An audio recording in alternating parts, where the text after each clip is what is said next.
A guten Erev Shabbos. The timeless value that I'd like to speak about today is the value of kindness, or more specifically, the mitzvah of Bikkur Cholim, visiting the sick, which is actually found in this week's Parsha, Parshas Vayera.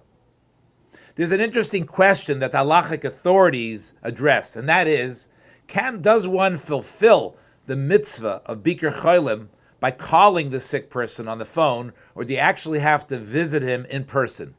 In order to answer this question, we have to first preface and define what is the mitzvah of Bikkur Cholim. So the Ramban, Nachmanides, says there are three primary goals or objectives or definitions to the mitzvah of Bikkur Cholim. The first one is that we visit the sick person and actually to see what material needs does that patient have. How can we actually help them be more comfortable or help them get healed? The second thing is that when we see someone that's sick, inevitably it causes us to want to pray on their behalf. And third and finally, that spending time with the patients and offering words of encouragement brings solace and comfort to the person who's sick. The Talmud actually adds a fourth element, and that is that when you visit someone that's sick, you actually remove a little bit of the sickness itself just by being present with him. The famous halachic authority, Reb Moshe Feinstein of blessed memory, addresses the question if you fulfill this through a telephone call.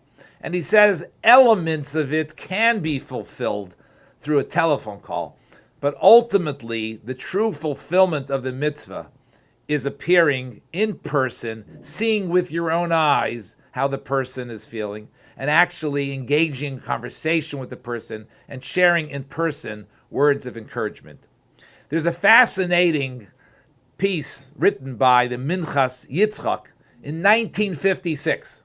He says there that if they'll introduce a way where through the telephone call, it will be like a television, he says. We'll actually be able to see the person and engage in conversation with the person, seeing them. He thinks that in that situation, when that technology arrives, you will be able to fulfill the mitzvah of Bikkur Cholim through the phone, or in our times, that would be through Zoom or through some other method, which is very, very fascinating. In 1956 already, he predicted or spoke about that possibility. And according to him, then you could fulfill the mitzvah actually through Zoom, although that doesn't totally replace the in-person time with a sick person, which clearly adds an additional element of comfort and solace to the person than over Zoom. Have a wonderful Shabbos.